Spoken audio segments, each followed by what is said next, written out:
The champagne felt delicate between my fingers as I stood at the edge of the ballroom, watching my fiancé Marco hold court among the glittering crowd. His hands moved expressively as he spoke rapid Italian to a circle of older men in perfectly tailored suits. I didn't need to understand every word to know he was laughing at me. "Before we jump back in, tell us where you're tuning in from, and if this story touches you, make sure you're subscribed, because tomorrow I've saved something extra special for you." "Piccola impresa," he said with a dismissive wave. "Small business." His companions chuckled, their eyes occasionally drifting toward me with barely concealed amusement. Before we begin this journey together, I want to thank you for being here. If these stories resonate with you, consider subscribing. It's free and helps us continue sharing tales of empowerment and justice. Now, let's dive in. I maintained my composed smile, the same one I'd perfected over 3 years of carefully constructed deception. Marco thought I ran a modest boutique consulting firm from our apartment, barely scraping by while he climbed the ranks of San Francisco's tech elite. He had no idea that the boutique firm was actually Castellano Solutions, a multinational consulting powerhouse that had quietly revolutionized supply chain management for Fortune 500 companies across 3 continents. "La mia fidanzata," Marco continued, his voice carrying across the marble floors of the Fairmont's grand ballroom.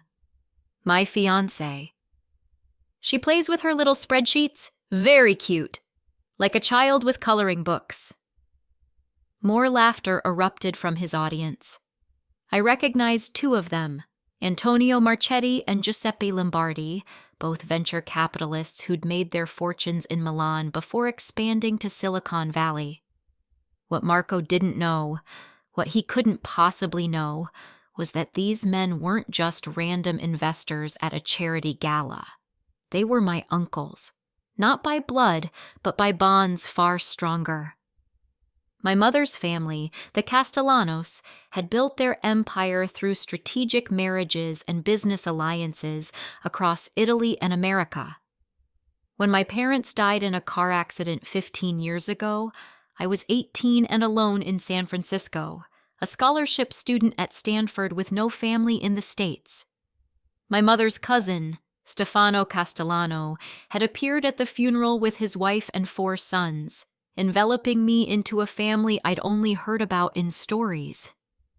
"You are Castellano," Uncle Stefano had told me, his weathered hands gripping my shoulders.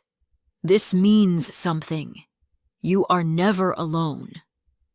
They'd paid for my education, yes, but more than that, they'd taught me the family business.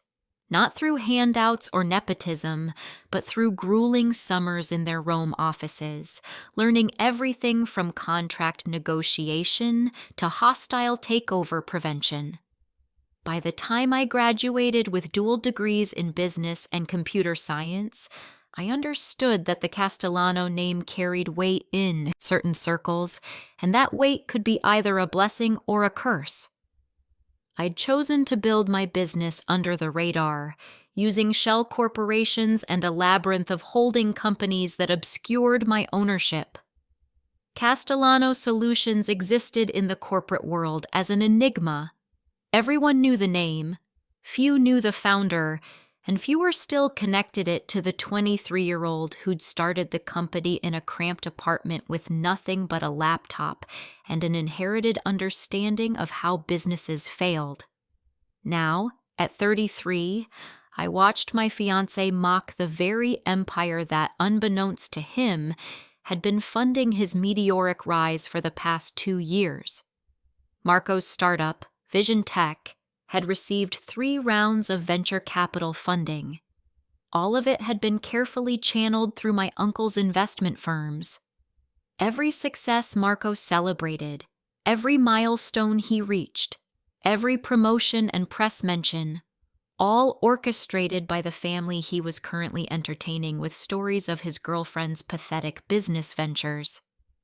"Scusa," a warm voice said beside me.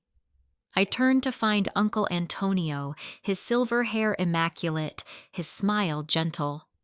To anyone watching, we were strangers making small talk. "The young man over there, he speaks very confidently."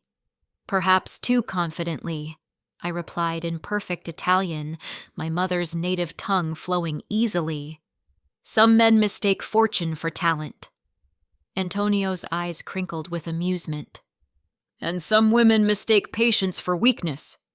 How much longer will you wait, Nipotina?" "Little niece." The term of endearment made my chest tight. "Until the moment is perfect," I said softly. "He's planning to announce something tonight. I want to hear it first." "Ah," Antonio nodded knowingly. "Giuseppe mentioned he was quite insistent about securing a private meeting with us later this evening. He wishes to discuss his expansion plans." He paused, swirling his wine. "He believes his presentation will be, how did he put it? More impressive without distractions." I felt the familiar cold anger settle in my stomach. Marco had told me this evening was about supporting the Children's Hospital charity, that his presence was mandatory for networking. He'd suggested I stay home. "These tech industry events can be so boring for you, Kara." But I'd insisted on coming, partly because I wanted to see him in his element, and partly because I knew my uncles would be here. "Distractions," I repeated. How kind of him to be so considerate. "Sophia," Antonio said, dropping the pretense of casual conversation for just a moment. His hand briefly touched my arm. "You know we would handle this for you. One word, and Vision Tech's funding disappears. He would never know it came from you." "No," I said firmly. "This needs to be different. He needs to understand exactly who he dismissed." From across the room, Marco caught sight of me talking to Antonio. His expression shifted, just for a second, showing irritation before, smoothing back into his charming smile. He excused himself from his group and began making his way toward us. "Mr. Marchetti," Marco said, extending his hand to Antonio with just the right amount of deference. His Italian was good, though tinged with his American accent. "Marco Tesoro, Vision Tech. I believe we have a meeting scheduled for later this evening." "Ah, yes." Antonio shook his hand with practiced warmth. "I was just having a delightful conversation with this young woman. I don't believe you've been introduced?" Marco's smile became slightly fixed. "This is Sophia, my fiancé." The possessive emphasis wasn't lost on anyone. "Sophia, Mr. Marchetti is one of the investors I mentioned." "How wonderful to meet you," I said, playing my role perfectly, the supportive girlfriend, slightly out of her depth at these high-powered events. "And what do you do, Sophia?" Antonio asked, his performance as flawless as mine. "I run a small consulting business," I began, but Marco interrupted with a laugh. "Very small," he said, his hand settling on the small of my back in a gesture that looked affectionate but felt controlling. "Sophia helps local businesses with their organization. It's more of a hobby, really. We've been discussing her transitioning into a more stable position once we're married." "A hobby," Antonio repeated, his tone neutral. "How interesting. And what kind of consulting?" "Supply chain optimization, primarily," I said. "Risk assessment, operational efficiency, that sort of thing." "How did you learn such technical skills?" Antonio pressed, and I could see the glint in his eye. He was enjoying this. "Oh, she took some online courses," Marco answered for me again. "Look, darling, I see Giuseppe across the room. Why don't you get some appetizers while Mr. Marchetti and I discuss business? This will be terribly dull for you." The dismissal was casual, practiced. This was how our relationship worked. Marco in the spotlight, me in the shadows, always one step behind, always slightly inadequate. I'd allowed it, encouraged it even, as part of my careful construction of a life that would never threaten his ego. "Of course," I said meekly. "It was lovely meeting you, Mr. Marchetti." As I moved away, I heard Marco lower his voice. "Sorry about that. Sophia means well, but she doesn't quite understand this world. She's more comfortable with her little projects." I didn't hear Antonio's response, but I didn't need to. I knew my uncle would maintain the facade while mentally adding another item to the list of Marco's offenses. Near the hors d'oeuvres table, I found Uncle Giuseppe engaged in conversation with a woman I recognized as the CEO of a major pharmaceutical company. He caught my eye and gave an almost imperceptible nod. The family had all arrived. 6 uncles, 3 aunts, and 2 cousins, all strategically positioned throughout the ballroom like pieces on a chessboard. "Sophia!" a familiar voice called out. I turned to see Christina, Marco's sister, approaching with her husband David in tow. Unlike her brother, Christina had always been kind to me, though she carried that same Tessaro assumption that their family was somehow superior to everyone around them. "Christina, you look beautiful," I said, and meant it. Her emerald gown was stunning. "Thank you.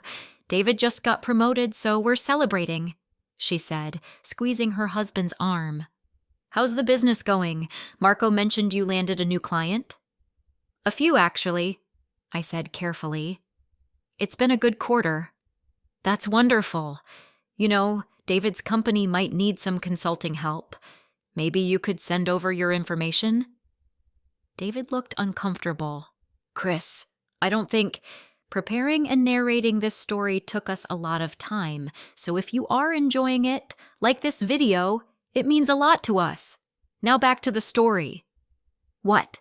Sophia's smart, and small businesses need support too. Don't be such a snob." "It's fine," I interjected quickly. "I appreciate the thought, Christina, but I'm sure David's company has established relationships with larger firms." "See?" David said, relieved.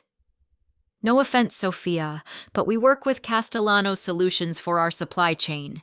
They're the best in the business. Maybe you could learn from studying their model?" The irony was delicious.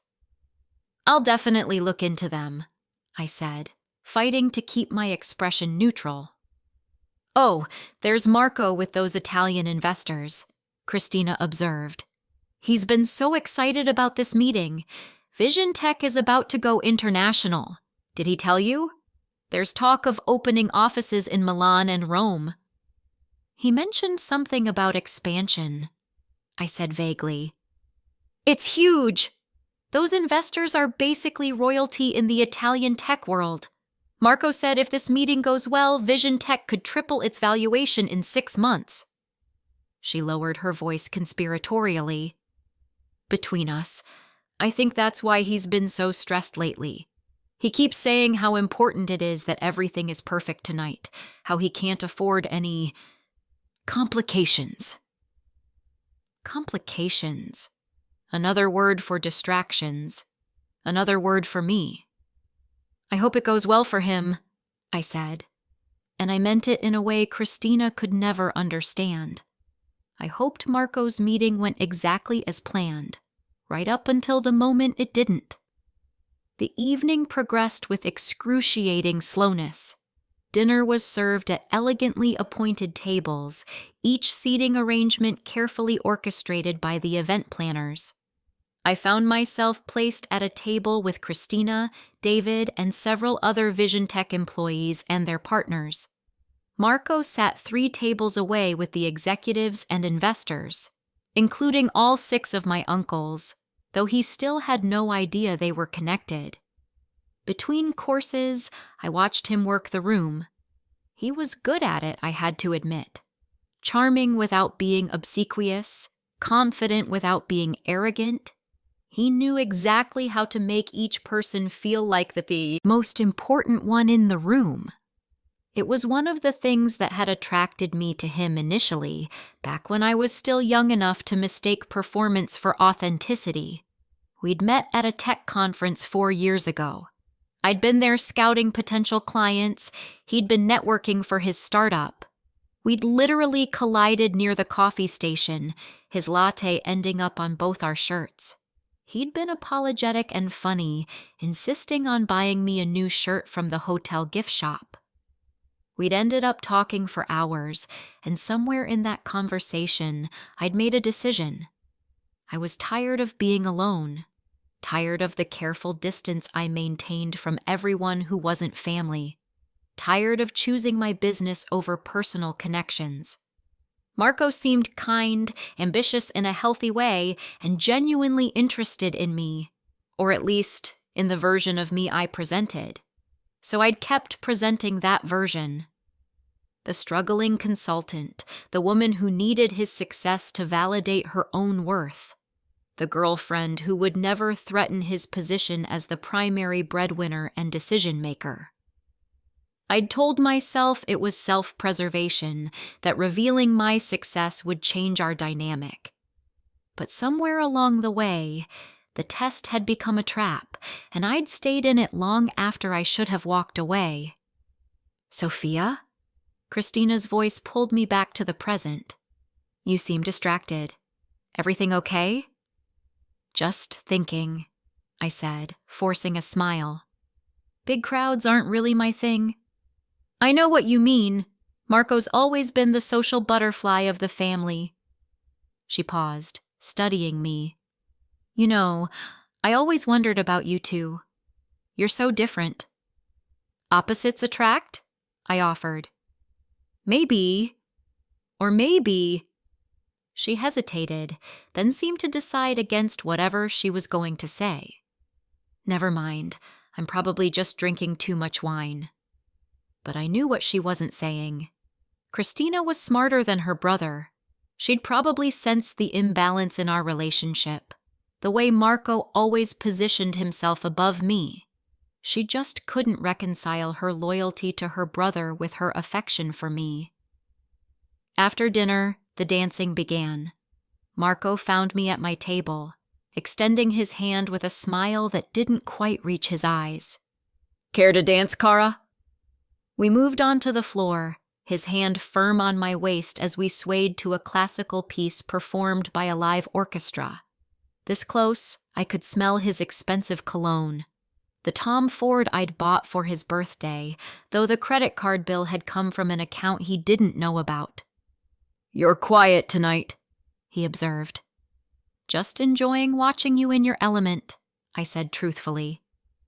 "The meeting is in an hour," he said, his excitement barely contained. "Giuseppe suggested we use the library on the 3rd floor. More private." "That's wonderful, Marco. I hope it goes well." "It will." His confidence was absolute. "This is what Vision Tech has been building toward. This is what I've been working for." He pulled back slightly to look at me. "Once this deal closes, everything changes, Sophia. We can finally get married, buy a real house, start planning our future properly." "We could do those things now," I said carefully. "Not the way I want to," he insisted. "I won't have my wife working some struggling consultancy job. You'll be able to stop all that, focus on the home, maybe volunteer work. Isn't that what you want?" What I wanted was standing right in front of me, completely blind to who I actually was. "We should probably discuss this another time," I said. "You're right. Tonight's about the deal." He glanced at his watch. "I should start wrapping up here. The investors are expecting punctuality." "Go ahead," I said. "I'll be fine." He kissed my forehead, a gesture of affection that felt more like dismissal, and disappeared into the crowd. I stood there for a moment, alone on the edge of the dance floor, watching the glittering crowd swirl around me. Nipotina. Uncle Stefano appeared beside me, his presence commanding despite his relatively short stature. At 68, he was the eldest of my mother's cousins and the unofficial patriarch of the family. The time approaches. Are you sure you want to do this? I asked. It's not too late to cancel the meeting. Let him think the deal fell through naturally. And let him continue disrespecting our family? Stefano's voice was gentle but firm. No, Sophia. You've endured enough. Tonight, we remind this young man that the Castellano family takes care of its own. I didn't want it to be this way, I said, and I meant it. Some part of me had hoped Marco would surprise me, that he'd eventually see me for who I really was and accept it. But 4 years of diminishing returns had taught me otherwise. Sometimes the hardest lessons are the ones we teach ourselves, Stefano said. You are not responsible for his choices, only for your own. And you've chosen wisely, even if it took time to reach this moment. The hour passed in a blur of polite conversations and forced smiles. I saw Marco circulating, saying his goodbyes, making his way toward the grand staircase that led to the upper floors where the meeting would take place. My uncles, one by one, excused themselves from their various conversations and followed. I waited 5 minutes, then made my own way upstairs. The library was in the east wing, a magnificent room lined with floor-to-ceiling bookshelves and furnished with antique leather chairs around a massive oak table. I knew the room well. The Fairmont had been hosting our family's business meetings for decades. Voices carried through the heavy wooden door as I approached. Marco's enthusiastic pitch, explaining his vision for Vision Tech's European expansion. The measured responses from my uncles, asking probing questions about market research, competitive analysis, projected returns. I stood outside, my hand on the door handle, taking a breath. This was it. The moment where 3 years of careful construction came down. Part of me wanted to walk away, to maintain the fiction just a little longer, but a louder part, the part that had built an empire while being told I was playing with spreadsheets, knew it was time. I opened the door. 7 heads turned, 6 unsurprised, 1 shocked. Sophia? Marco stood quickly. What are you doing here? This is a private meeting. I know, I said calmly, stepping into the room and closing the door behind me. That's why I'm here. Kara, this is important. You can't just interrupt. Please, sit down, Marco, Uncle Giuseppe said, his voice carrying the authority of someone accustomed to being obeyed. I think there's been a misunderstanding that we need to clear up. Marco looked confused but sat, his eyes darting between me and the investors. I don't understand. You've been telling us about Vision Tech's impressive growth, Uncle Antonio said, pulling out a folder from his briefcase. 20 million in revenue last year, projecting 40 million this year. Excellent traction in the North American market. But I'm curious about something.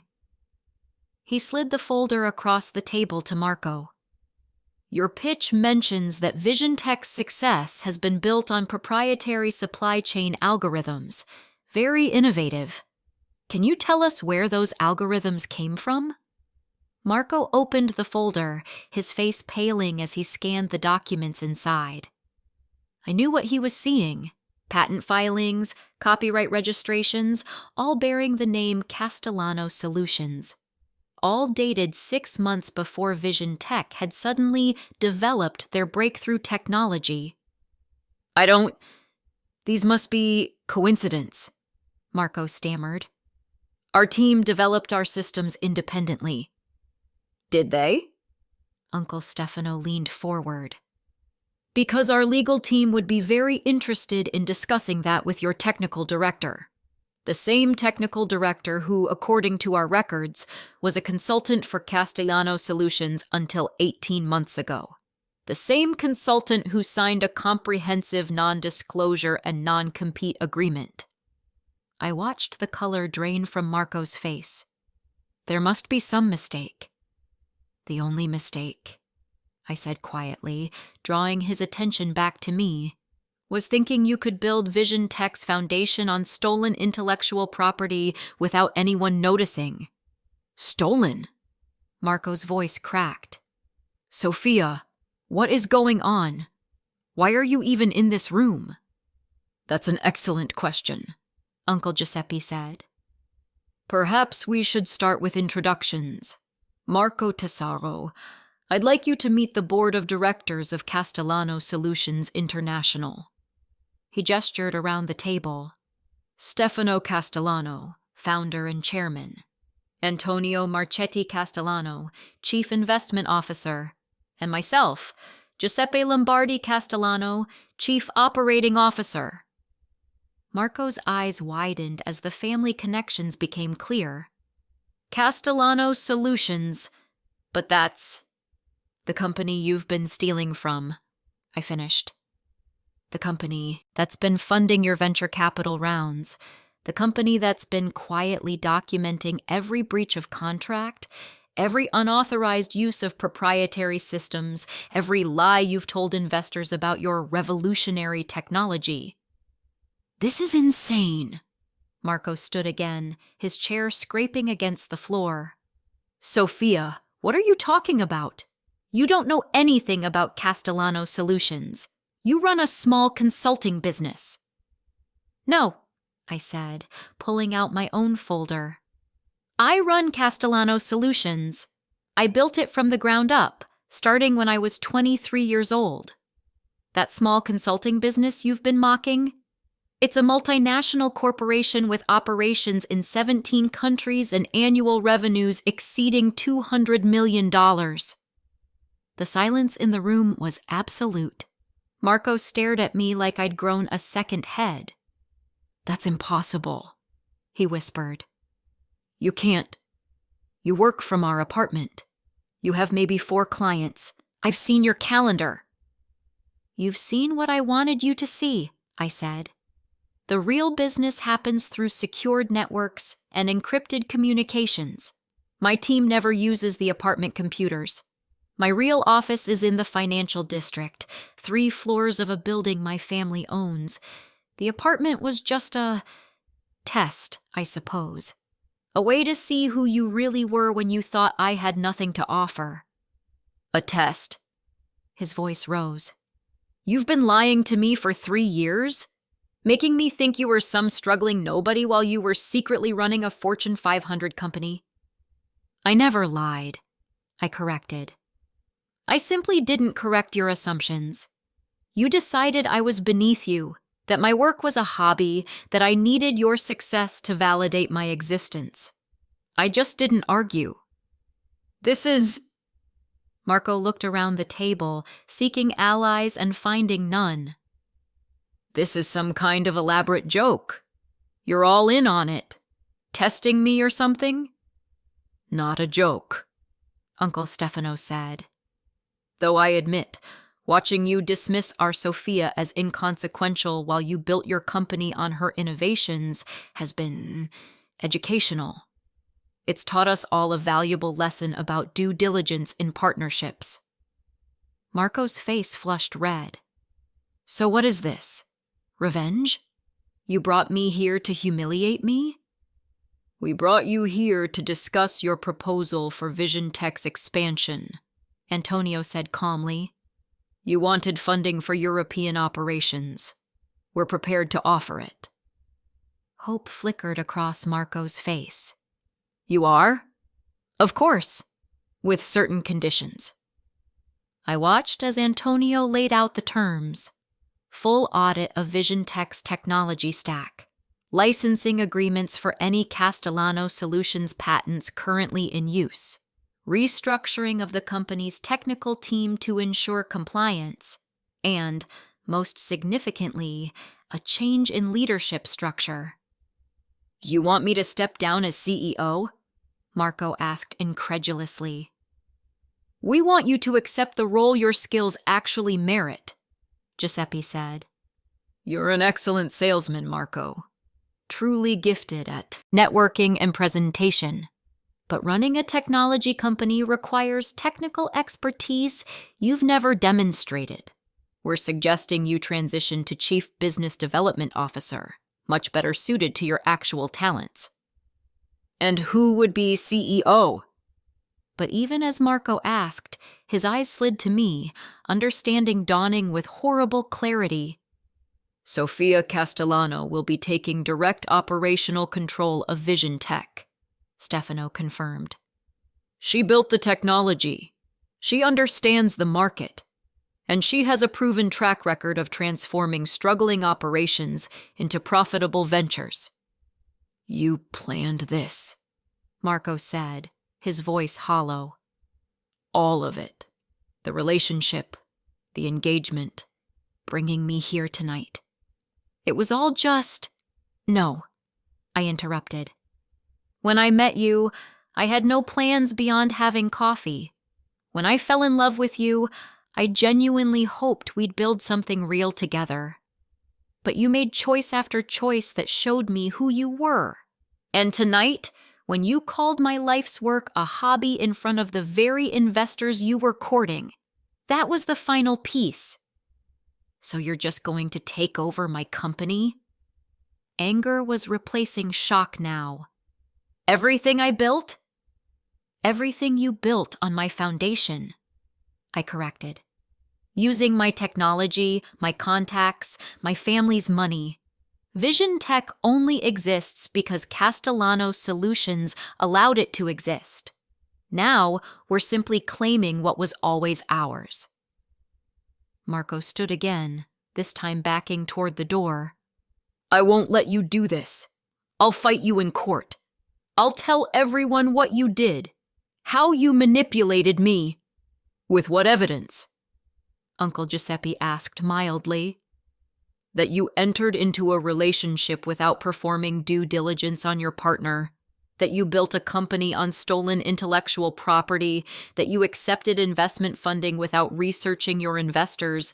Please, Marco, make those arguments in court. Our legal team would be delighted. The fight went out of him then. I watched it happen, saw the exact moment he realized he had no leverage, no escape, nothing but the consequences of his own arrogance. I loved you, he said, looking at me with something that might have been genuine hurt. Or I thought I did. How could you do this? I loved you too, I said, and it was still true in a way. But you never loved me, Marco. You loved the idea of me, the supportive girlfriend who made you feel superior. The moment I threatened that image, the love would have evaporated. I just chose to control the timing. He left without another word, the door closing with a soft click that somehow felt louder than any slam. The uncles all looked at me with varying expressions of concern and pride. You handled that well, Nipotina, Stefano said. Did I? I sank into one of the leather chairs, suddenly exhausted. I feel like I just destroyed someone's life. You revealed the truth, Antonio corrected. There's a difference, and you gave him options. We could have simply bankrupted Vision Tech and walked away. Instead, we're offering him a chance to stay involved in a reduced capacity. Will he take it? Eventually, Giuseppe said. Once the anger fades and reality sets in, he'll realize it's his best option. The alternative is watching Vision Tech dissolve completely while he tries to start over with a reputation for intellectual property theft. What about the engagement? I pulled the ring from my finger, a modest diamond he'd presented 6 months ago with promises of a bigger one, once things were more stable. I set it on the table. I suppose that's done. Unless you wish otherwise, Stefano said gently. We would support whatever choice you make, Sofia. even if that choice is giving him another chance. I thought about it. Really thought about it. Could I imagine a future where Marco accepted who I was, where we rebuilt on honest foundations? But even as I considered it, I knew the answer. The hurt in his eyes hadn't been about my deception. It had been about his humiliation. He'd never forgive me for being more successful than him. That was the truth beneath all the other truths. No, I said. It's done. It should have been done a long time ago. The uncles began gathering their materials, preparing to leave. The charity gala would be winding down now, guests departing into the San Francisco night with no idea that in this private library, 3 years of careful fiction had just collapsed. What happens now? I asked. Now, Uncle Stefano said, you stop hiding. You take your place publicly as CEO of Castellano Solutions. You stop testing potential partners and start building real relationships with people who see you clearly from the beginning. And if they only see the money, then they fail the test much faster and you waste less time. He smiled. Come, Nipotina, let's rejoin the party. The night is young, and the Castellano family still has a reputation to maintain.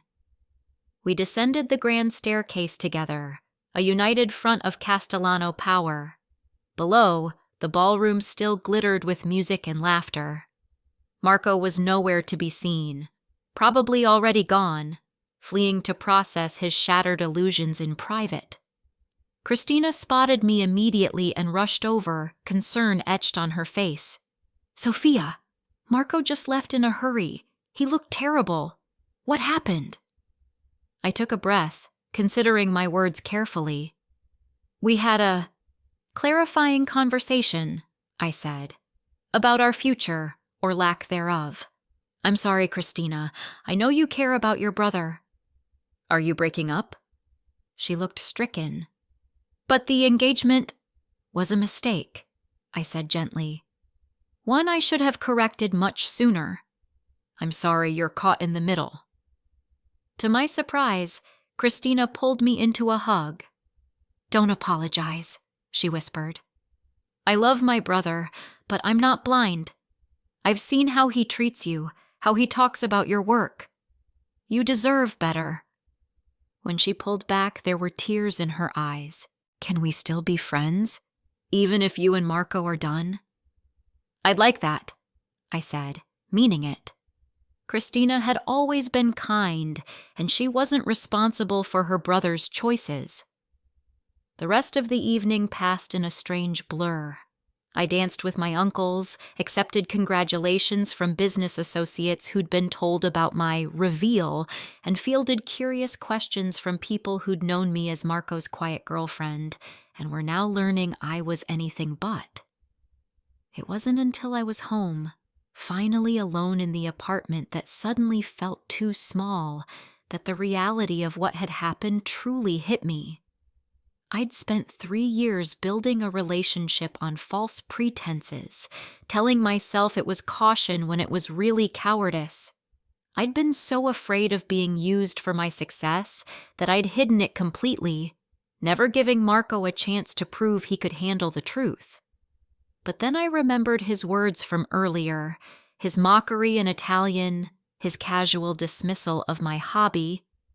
Would he really have reacted differently if he'd known from the start?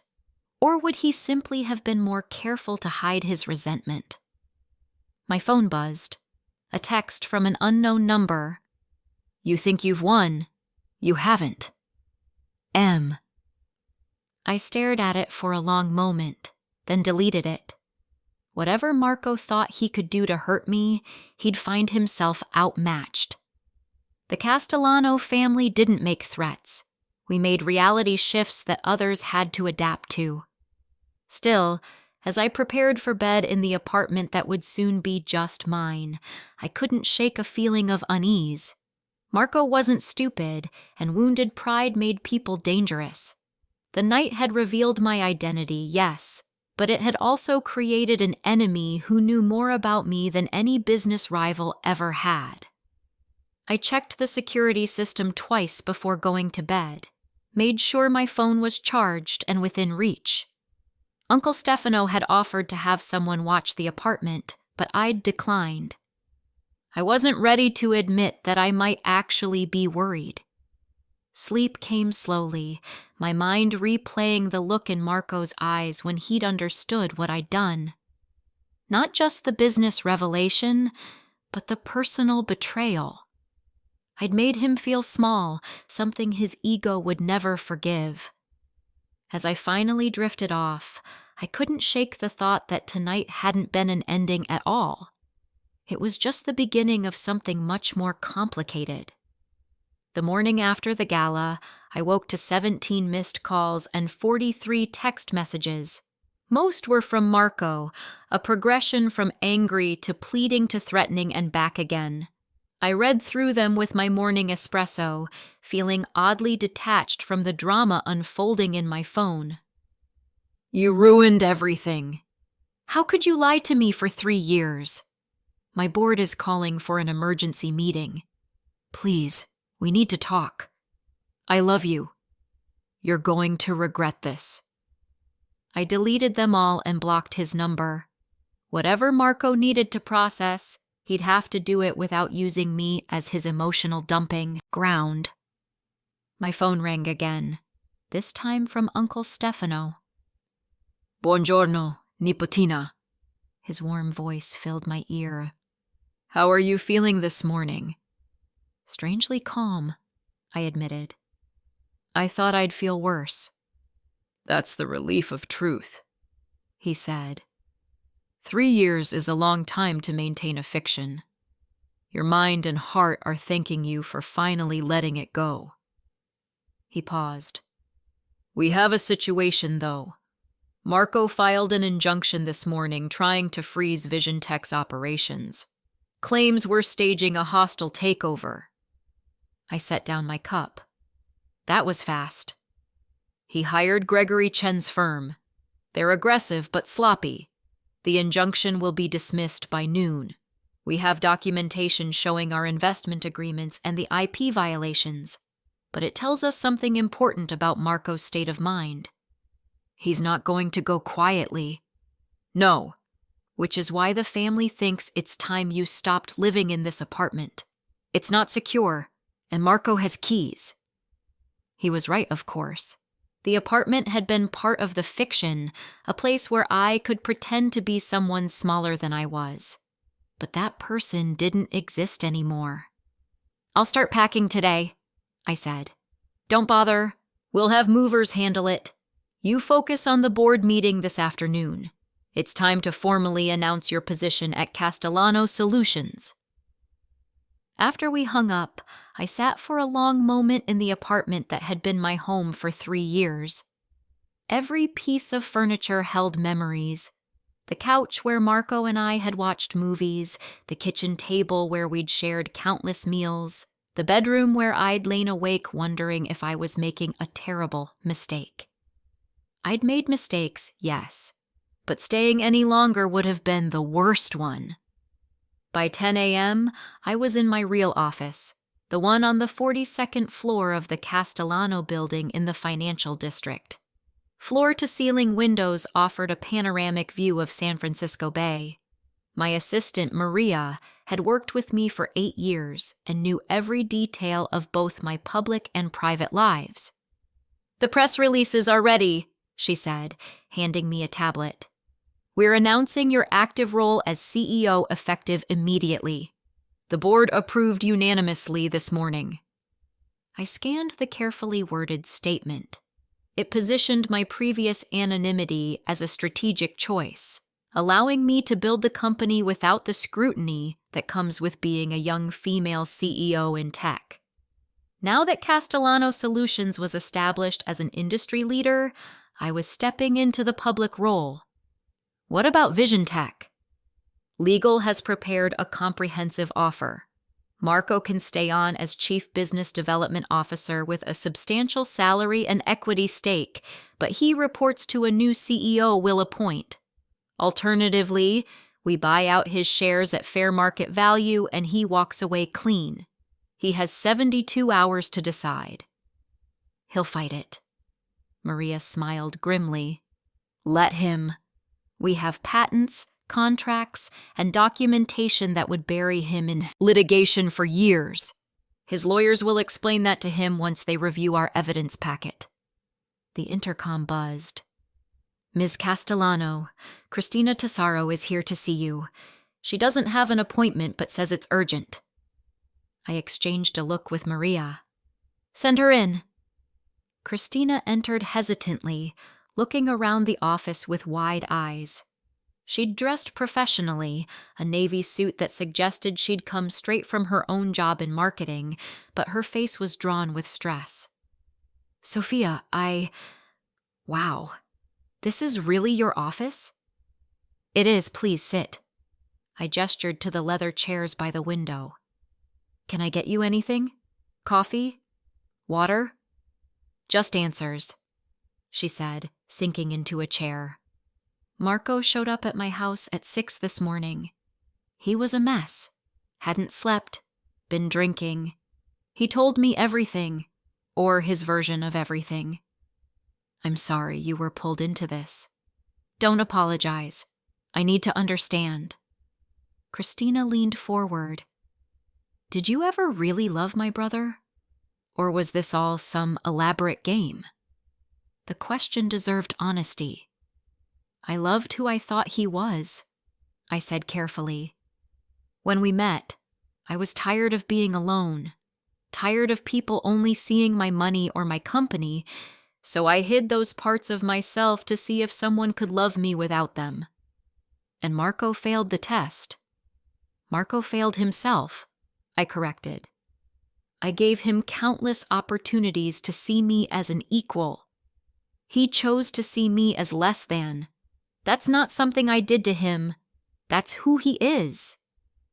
Christina was quiet for a moment, processing. He said you stole his company, that Vision Tech was his dream and you manipulated him. Vision Tech was built on Castellano Solutions technology, I said bluntly. Your brother hired a consultant who violated his non-compete agreement and brought our proprietary systems to Vision Tech. We funded his company through our investment arms, while he unknowingly committed intellectual property theft. If anything, we were generous in not pursuing criminal charges. Why didn't you tell him who you were from the beginning? Would it have mattered? I asked. If I'd introduced myself as Sophia Castellano, CEO, would your brother have treated me differently? Yes, but not better, just more carefully. He would have hidden his true nature behind ambition and strategy. At least this way, I saw who he really was. Christina stood, walking to the window. He's talking about revenge. Exposing you somehow. Ruining your reputation. I told him he was being ridiculous, but he's not thinking clearly. A chill ran down my spine. What exactly did he say? Something about making you pay for humiliating him. About people needing to know what kind of person you really are. She turned back to me. Sophia, I'm worried he might do something stupid. When Marco feels cornered, he lashes out. I appreciate the warning, I said. My family is already taking precautions. I wish. Christina trailed off, then shook her head. I wish things had been different. I really thought you two could be happy together. So did I for a while, but happiness built on lies isn't real happiness. After Christina left, I called Uncle Antonio. We need enhanced security. Marco's making threats. Already arranged. You'll have a detail starting tonight. And Sophia, we're monitoring his communications. If he makes any moves against you or the company, we'll know immediately. The board meeting that afternoon was both exhilarating and terrifying. 23 board members, executives, and senior partners gathered in the conference room, all of them seeing me in person as their CEO for the first time.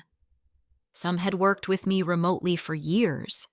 Others were new enough to only know me as the mysterious founder who communicated through encrypted channels. Uncle Stefano handled the introductions with his characteristic grace, explaining my strategic anonymity and why it was time for that to end. Then I stood and took control of the room. For 12 years, I built this company in the shadows, I began. Not because I was ashamed, but because I understood something important. In this industry, being a young woman meant facing scrutiny that had nothing to do with my abilities. Every decision would be questioned, every success attributed to luck or privilege, every failure magnified as proof that I didn't belong. I clicked to the first slide, Castellano Solutions' growth trajectory. So, I chose a different path. I built something undeniable. Revenue growth of 40% year over year. Partnerships with 73 Fortune 500 companies, patents on 17 fundamental supply chain technologies, a reputation for excellence that exists independent of who I am. The room was silent, every eye on me. Now that foundation is solid. Now, I can be both Sofia Castellano and CEO of Castellano Solutions without one diminishing the other. Starting today, I'm stepping into this role publicly and completely. The presentation continued for 90 minutes. I outlined our expansion plans, addressed concerns about the Vision Tech situation, and answered every question with the confidence of someone who'd earned her position 1,000 times over. When it ended, the applause was genuine. These were people who cared about results, and I'd delivered 12 years of exceptional results. Over the next 3 days, the news spread through San Francisco's tech community like wildfire. The mysterious founder of Castellano Solutions was revealed to be a 33-year-old woman who'd built the company from nothing. Think pieces appeared in tech publications. LinkedIn exploded with commentary. My inbox flooded with interview requests, speaking invitations, and messages from people I'd known in my other life, suddenly realizing who I'd been all along. Marco's response came on day 4. He published a blog post titled, "The Woman Behind the Mask: My Experience with Sofia Castellano." It was a masterpiece of manipulation, portraying himself as the victim of an elaborate con, me as a calculating sociopath who'd infiltrated his life to steal his company. He painted our relationship as a psychological experiment, claimed I deliberately sabotaged his confidence, and suggested that Castellano Solutions' success was built on similar deceptions. The post went viral. My phone rang within minutes of publication. Uncle Giuseppe, furious. "This is defamation. We can destroy him for this." "No," I said, surprising myself with my calmness. "Let him have this moment." "Sofia, he's attacking your character. He's telling a story that makes him feel less powerless," I interrupted. "And anyone who believes it without investigating wasn't going to respect me anyway. The facts speak for themselves." "The family wants to respond." "Then let me do it my way." I spent that evening crafting my own statement, not a blog post. That would seem defensive. Instead, I scheduled an interview with TechCrunch, one of the industry's most respected publications. The journalist, Amanda Chen, had a reputation for thorough, fair reporting. We met at a neutral location, a small cafe in North Beach. Amanda brought a recording device and a healthy skepticism. "Marco Tesaro claims you deceived him for 3 years," she began without preamble. "True?" "I didn't lie about who I was," I said. "I simply didn't advertise details he never asked about." When we met, Marco was interested in a woman who seemed unthreatening to his ambitions.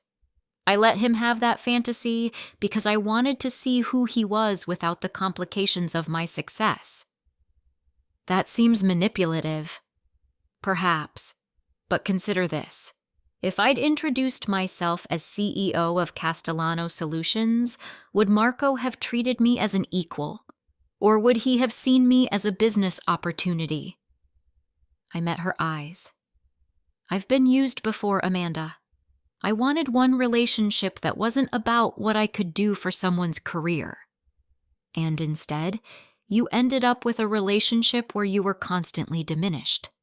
Exactly. Which taught me something valuable. Hiding who you are doesn't protect you from being hurt. It just delays the inevitable while making sure you're complicit in your own diminishment. The interview continued for 2 hours. I answered every question honestly about the relationship, about Vision Tech's IP theft, about my decision to remain anonymous for so long. Amanda was thorough but fair, and by the end I felt like she understood the complexity of the situation. The article published 3 days later under the headline, Sofia Castellano and the Price of Protection, When Hiding Your Success Reveals Someone Else's Character. It was balanced, nuanced, and devastating to Marco's narrative. Amanda had done her research, interviewing former colleagues, reviewing patent filings, and even speaking with some of Marco's Vision Tech employees who confirmed the technology had appeared suspiciously suddenly. The tide of public opinion shifted. Twitter threads dissected Marco's blog post, finding inconsistencies and exaggerations. LinkedIn influencers wrote about the impossible position successful women face. Too ambitious and you're threatening, too modest and you're dismissed. Christina called me that night. "Thank you for not destroying him completely," she said. "That article could have been so much worse." "I didn't do it for him," I said honestly. "I did it because the truth is more powerful than revenge. He's been served with the buyout papers. His lawyers are recommending he take the deal." "Will he?" "I think so. Pride is expensive, and Marco's running out of money for legal fees." She paused. "For what it's worth, I'm proud of you. What you built, who you are, it's impressive. My brother was an idiot not to see it. He saw what he wanted to see. We all do sometimes." Marco signed the agreement 1 week later. Castellano Solutions acquired his shares in Vision Tech for $32 million, more than fair market value, a final gesture of goodwill from a family that could have crushed him but chose mercy instead. The official statement was cordial. Both parties agreeing to part ways amicably, Marco pursuing new opportunities, Vision Tech benefiting from Castellano Solutions' expertise and resources. The unofficial truth was messier. Marco took the money and disappeared, not from San Francisco entirely, but from our shared circles. I heard through Christina that he'd moved to Seattle, taking a position with a startup that had nothing to do with supply chain technology. I moved out of the apartment and into a penthouse in Pacific Heights, a home that reflected who I actually was rather than who I'd been pretending to be. The Castellano family helped me settle in, turning it from an empty space into something that felt like mine. Uncle Stefano came by on moving day, bringing wine and his wife's homemade pasta.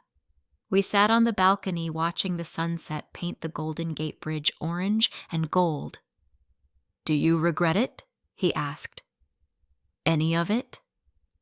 I thought about Marco, about the 3 years we'd spent together, about the life I'd constructed and then demolished. I regret that it took me so long to trust myself enough to be honest. But the experience itself, no. I learned what I don't want, which is just as valuable as knowing what I do want. "And what do you want, Nipotina?" "To build things," I said simply. "Not just companies, but relationships that aren't based on who I'm pretending to be. To find someone who sees all of me, the success, the ambition, the flaws, and isn't threatened by any of it. That person exists, Stefano assured me. And now that you're no longer hiding, they can actually find you. 3 months later, I stood on stage at a tech conference. The same one where I'd met Marco 4 years earlier. But this time, I wasn't scouting clients. I was the keynote speaker, addressing 3,000 people about building sustainable businesses in volatile markets. The irony wasn't lost on me. After my talk, during the networking reception, a woman approached with a familiar smile. She was about my age, professionally dressed, with confidence that came from earned success rather than borrowed arrogance. "Sofia Castellano," she said, extending her hand. "I'm Jennifer Park, CEO of Quantum Dynamics. Your presentation was incredible. That section about maintaining company culture during rapid scaling, that's exactly what we're struggling with." We talked for 20 minutes about growth strategies, scaling challenges, and the unique pressures of being young female CEOs in male-dominated industries. Jennifer was brilliant, funny, and refreshingly honest about both her successes and failures. "We should continue this conversation," she said, pulling out a business card. "Coffee sometime? I'd love to pick your brain about your integration protocols." I took the card, noting the genuine interest in her eyes, not the calculating assessment I'd grown used to seeing. "I'd like that." As she walked away, Uncle Antonio appeared at my elbow. He'd come to support my keynote, along with half the Castellano family. "She seems nice," he observed with studied casualness. "She's a colleague," I said. "Of course. A colleague you're having coffee with." His eyes twinkled. "Take your time, Nipotina, but also, don't take too long. Life is short, and you've already wasted 3 years on the wrong person." I laughed, feeling lighter than I had in months. Subtlety has never been the family's strong suit. Why be subtle when directness works better? The conference continued around us. Thousands of people networking, deal-making, building the relationships that would shape the tech industry's future. Somewhere in this crowd, Marco and I had collided 4 years ago, starting a relationship that had taught me painful but necessary lessons. I didn't regret meeting him, but I also didn't regret ending it. My phone buzzed with a text from Jennifer. "That coffee invitation stands whenever you're free. Fair warning, I ask a lot of questions. Occupational hazard of genuine curiosity." I smiled and typed back. "Good. I'm tired of people who aren't curious enough." As I put my phone away, I caught my reflection in the ballroom's mirrored walls. Sofia Castellano, no longer hiding behind comfortable fictions, no longer pretending to be smaller than I was to make someone else comfortable. The woman looking back at me was successful, powerful, and finally, visible. Uncle Stefano raised his wine glass in a toast. "To truth," he said. "To truth," I echoed. "And to whatever comes next." The future was uncertain, full of challenges I couldn't predict and opportunities I hadn't yet imagined. But for the first time in 3 years, I would face it as myself, completely, unapologetically, authentically myself. And that, I realized, was worth more than any comfortable lie. Later that night, back in my penthouse with the city lights spreading out below like fallen stars, I opened my laptop and began drafting an email to Jennifer. Not about business protocols or integration strategies, but about coffee and conversation and the possibility of building something real with someone who knew exactly who I was from the very beginning. The cursor blinked on the screen, waiting. I took a breath and started typing. Dear Jennifer, how about Thursday at 10? There's a place in North Beach that makes excellent espresso and even better conversation. Fair warning, I'm done hiding who I am and what I've built. If that's too much, I understand. But if you're genuinely curious, as your text suggested, I think we might have a lot to talk about. Beyond business, I mean. Best, Sophia. I read it twice, then hit send before I could second-guess myself. 3 years of hiding had taught me what I didn't want. Maybe it was time to discover what I did. My phone buzzed almost immediately. Thursday at 10 sounds perfect. And Sophia, I'm always interested in knowing the real person, not the performance. See you then. I smiled, set down my phone, and walked onto the balcony. The Golden Gate Bridge glowed in the distance, San Francisco spreading out in all its complicated, beautiful chaos. Somewhere in this city, Marco was probably still angry, still nursing his wounded pride, still crafting narratives where he was the victim rather than the author of his own failures. But that was his story to carry, not mine. My story, the real one, without masks or pretense, was just beginning, and this time, I was writing it on my own terms. The end. Epilogue. 6 months later. The Vision Tech acquisition was complete. Under new leadership and with full access to Castellano Solutions' technology stack, the company had tripled its valuation. The employees Marco had led now thrived under management that valued innovation over ego. Marco himself had found modest success in Seattle, not the empire he'd dreamed of, but a stable position that paid well and didn't require building on foundations he hadn't earned. Christina and I still met for coffee monthly. She'd started her own marketing consultancy, finally stepping out of her brother's shadow and into her own success. And Jennifer? Jennifer turned out to be exactly what I needed. A partner who challenged me intellectually, supported me emotionally, and never once asked me to be anything other than exactly who I was.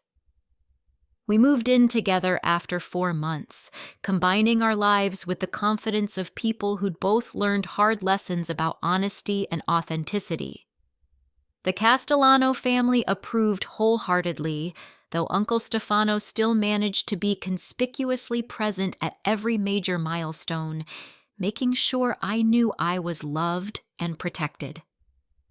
Standing in Jennifer's arms on the balcony of our shared home, watching another San Francisco sunset paint the sky in impossible colors, I finally understood what I'd been searching for.